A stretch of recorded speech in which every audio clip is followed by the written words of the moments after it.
राज्यातील विधानसभेच्या प्रत्येक जागेवर महायुतीसमोर संघर्ष असल्याचं राऊत म्हणाले। महायुतीसाठी राज्यातील कोणतीही जागा अजिंक्य नाही असंही राऊत म्हणाले। फडणवीसांसाठी देखील ही निवडणूक सोपी नसल्याचाही दावा राऊतांनी केला आहे।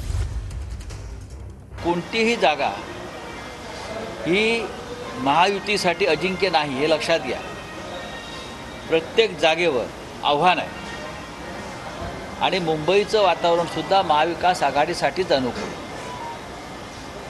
आणि जे चित्र लोकसभेत होतं ते चित्र मुंबईच्या बाबतीत तुम्हाला विधानसभेत किंबहुना जास्त जागा आम्ही जिंकू महाविकास आघाडीची। देवेंद्र फडणवीस यांना आत्ताच दम लागला आहे त्यांच्या मतदारसंघात।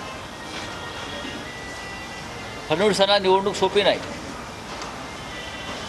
आणि संपूर्ण विदर्भ हा महाविकास आघाडीसाठी केकवॉक आहे। पण आम्ही मेहनत करू, जास्त मेहनत करावी लागेल, आम्हाला मोठं यश विदर्भात मिळेल।